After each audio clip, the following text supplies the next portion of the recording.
Hey neighbors, I decided to make you a video because I realized that we've been talking about some complex and nuanced stuff on this list lately, and we may not have a shared vocabulary or a conceptual framework for talking about these things.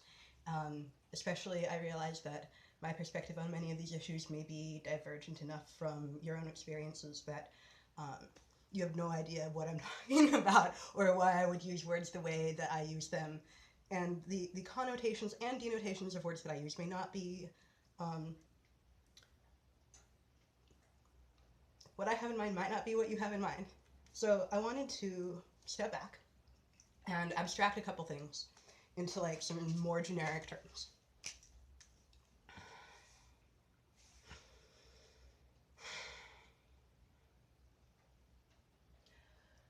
First of all,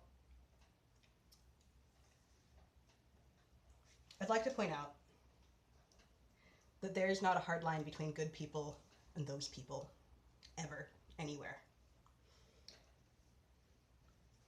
I'm going to show you two different, very, very simplified models for defining stuff that's cool and worthwhile, or not defining, kind of, charting stuff that's cool and worthwhile, and stuff that's, like, worth avoiding. And I'm going to encourage one of these to be your go-to and the other one to be something you are wary of. Okay, so on the one hand, we have this idea that there are, like, good people, and then there are bad people, right? And these are, people who do bad crimes or otherwise engage in harmful acts, and then there's good people, and there's no intersection here, right? Like, either you're a good person, you're one of us, or you're one of those people. And, if you do one of these things, then you can't be good, and if you are good, then you would never do any of these bad things, right? But I think that this model of ethical epistemology, of ethical ontology, is about as constructive as, like, arguing over whether or not tomatoes are fruits or vegetables. One of them is a culinary term, the other one is horticultural. What matters is, are you going to put it in your salad or not?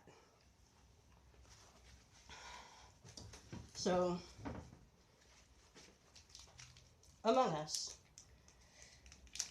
there are people who have many tendencies and traits. Frankly, I don't think good and evil are even meaningful, like, ethical constructions anymore. Like, sometimes they're reasonably good shorthands, but I don't think we should even bother talking about good and evil as if they're, like, diametric opposites. Because all that does is draw lines around people that they're not supposed to cross. Instead, I'm going to talk about a couple of different axes.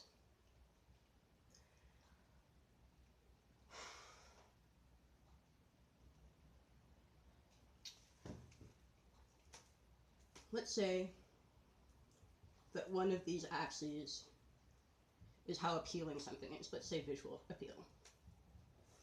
And the other axis is how practical it is.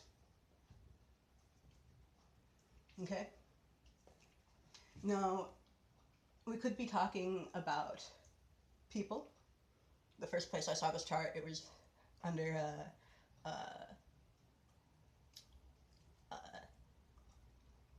it wasn't a blog post originally, but I've also seen it substituted as a blog post, but a piece of writing by a mathematician named Jordan Ellenberg titled, "Why Are All the Handsome Men So Mean?"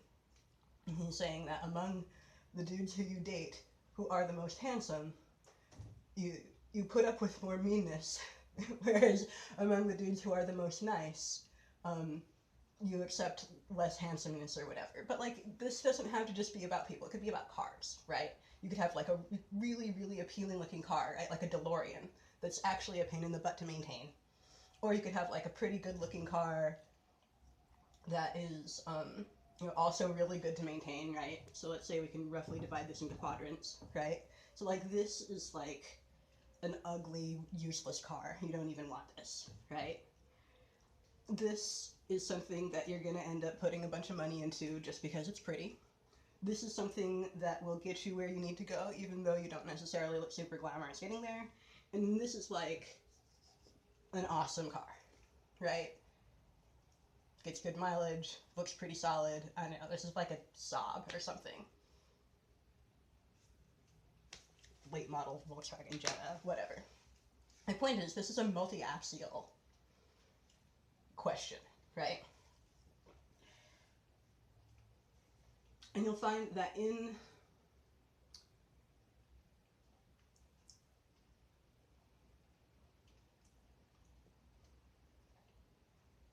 this quadrant, you'll get some weird stuff going on. You'll get things that look really great at first, but turn out to not be worth the time. In this corner.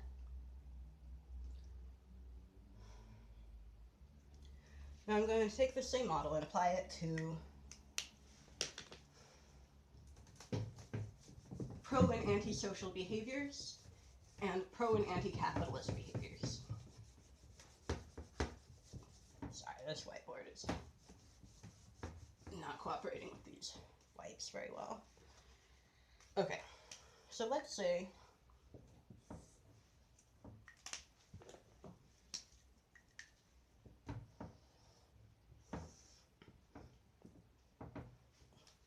you have people within a power structure, and within this power structure you're trying to like produce value, okay? So one thing that might be valued within this power structure would be whether or not you do a tidy job.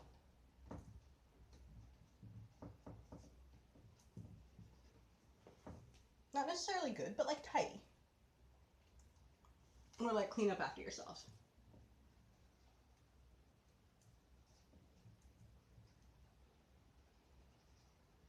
Kind of similar things. And then on another axis, which may be orthogonal, we have a question of whether or not you're willing or happy to take unfair advantage.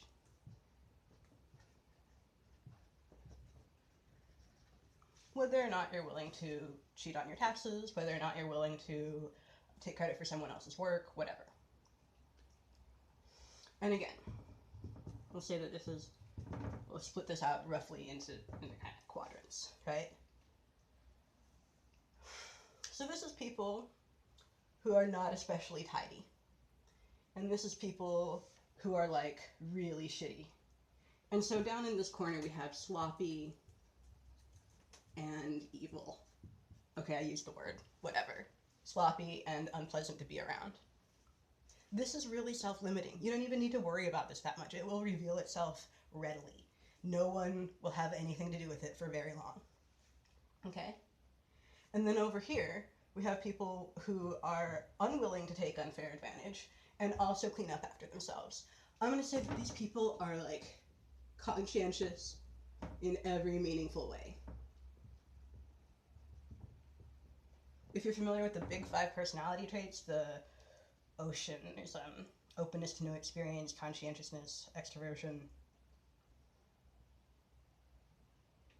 whatever A stands for, neuroticism. I find that they tend to, the actual measurements from that test tend to stress obedience over conscientiousness. Like conscientious objection would score you low on conscientiousness, whereas doing what you're told, regardless, anyway. So I'm going to say that those who are conscientious in their dealings with others and also strive to do tidy, minimally entropy introducing work, that's awesome, right? Okay. Then you have people who are not especially conniving, right? People who are low on the dark triad traits. So that would be narcissism,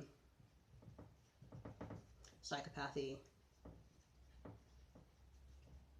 and Machiavellianism. So this is believing that the world revolves around you. This is being willing to hurt people to get what you want. And this is will to power for its own sake, again, regardless of like whether it serves the systems that you're seeking power in or whatever. So, if you're low in dark triad traits, but not like especially conscientious, that's I don't know, probably most people.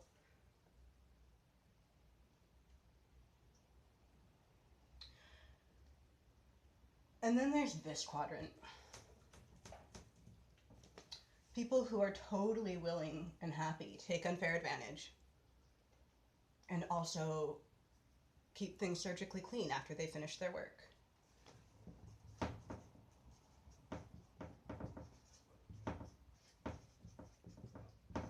Okay, this is bad. This is like where really bad things happen. This is where they come from. Fortunately, I'm pretty sure this is really rare. Like, I think that most people are around here somewhere, and then there's like fewer people out here, and then this is like not too many people, right? This is like super dangerous 1% who don't get caught and also just like, you know. But fortunately, this is not where most of the problems come from.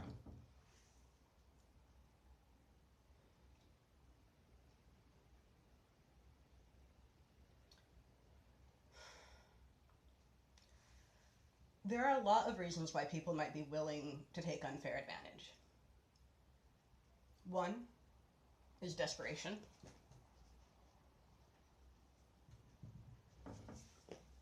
If you have no other choice, like stealing a loaf of bread to feed your family or whatever, not a common reason. Another might be kidding yourself.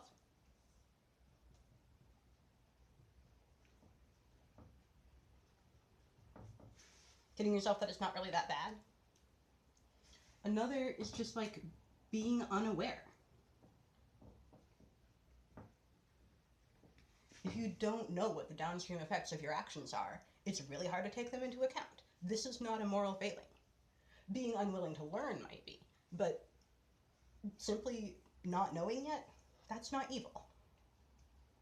And then, if you do want to consider evil reasons, there are some people who actually just like being cruel, but like again, that's pretty freaking rare. I think this is where most problems come from.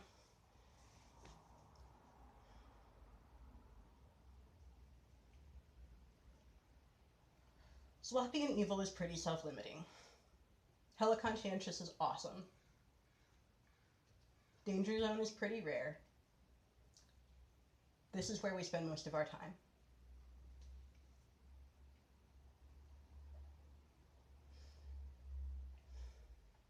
I'm trying to use truly generic terms here. I try to avoid terms like xenophobia, racism, sexism, classism. Like, these are all modes of divvying up advantage. And recognizing the different modes can be useful, but recognizing that they're all different flavors of means to the same kinds of end is maybe more useful. Another thing is, just because something polishes up nice doesn't mean that it's good, and just because something is scruffy doesn't mean that it's evil. I keep using that word now. It's a really convenient shorthand, but really,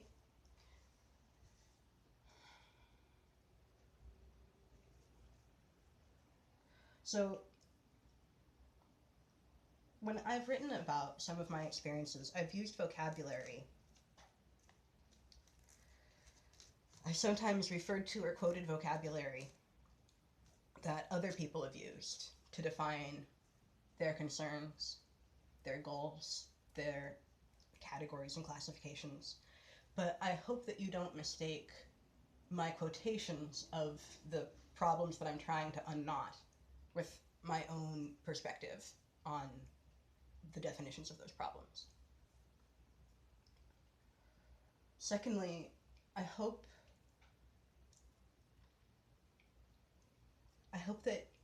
you don't find the fact that I'm raising these issues to be intrinsically divisive, because that is neither my intention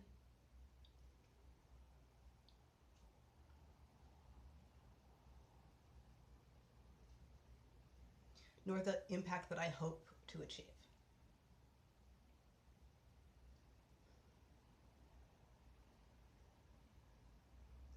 So I guess it's a fancy way of saying intention.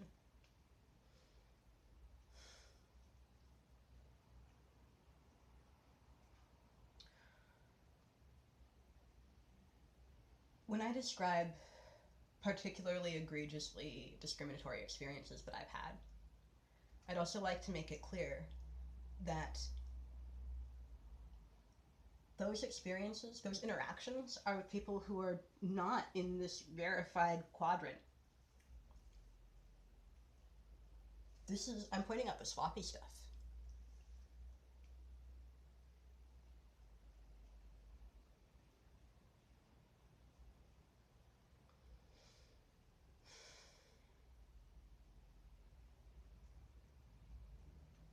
And not all of it. Tiny, tiny excerpts. The full problem is much larger than that, and it's just generally a drain on everyone. It's just that I tend to be in a position where I can see where the things that are getting drained off are actually getting rerouted at a very low level. They say that no man is a hero to his valet. And I find myself often in a position where people reveal aspects of themselves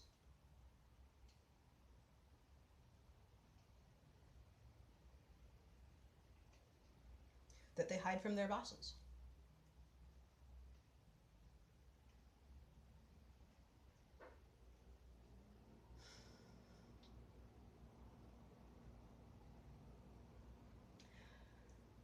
None of these traits are fixed. Everyone can learn to clean up after themselves better, and everyone can learn more about the downstream effects of their actions. I also wanted to expand on these axes a little bit, because there's kind of a problem with this, and that is that it kind of only goes down to 0. So what if we make this, extend this a little bit, and generalize this a little bit further, right? So we can say there's like causing harm and remediating harm.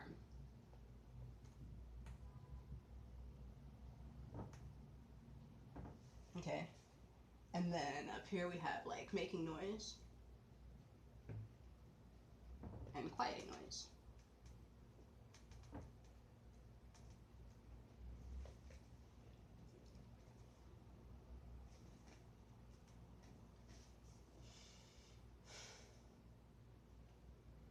Okay, so causing harm and making a big mess, again, like that's self-limiting.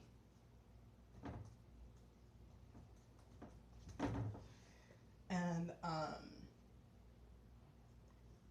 causing harm but also quieting noise,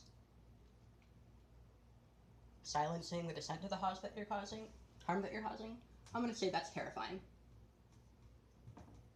This is like, I don't know, consistently one thing that I find to be alarming. But then over here we have remediating harm. Not taking advantage, but actually making things better in the world. And sometimes that process is loud, and sometimes that process is quiet. Sometimes it actually leads to there being less noise from, people expressing pain or whatever. So I'm going to call this comforting the afflicted.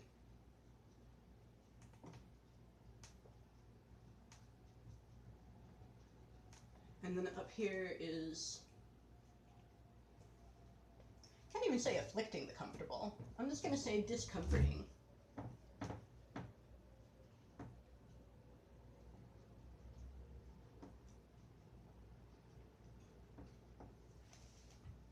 It can be itchy. It's probably worth it though.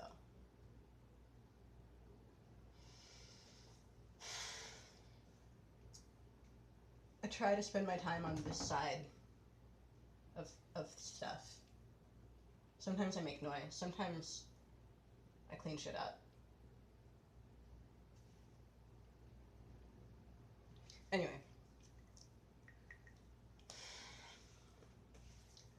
This is an introduction to the kind of conceptual framework that I bring to the table when I talk about systemic social issues. And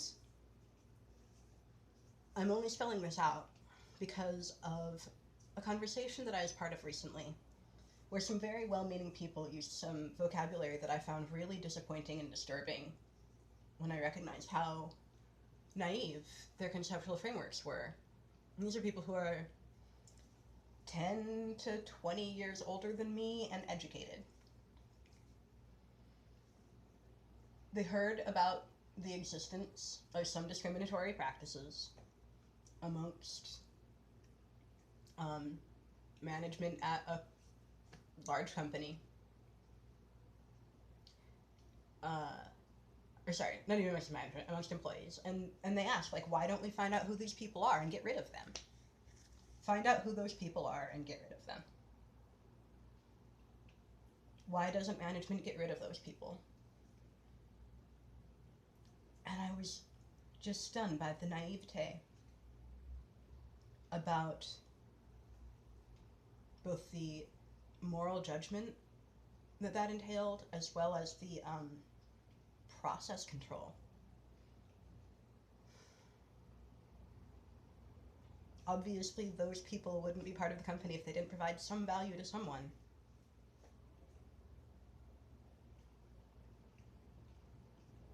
Also, possibly part of the reason that management hasn't done something about them is because they are them. Also, I have seen those people and they are us. It's not some external threat.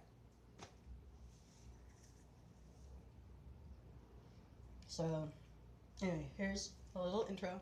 This is what I would sketch on a napkin if we were at a diner together or whatever. And I hope this has been helpful to you. Thanks.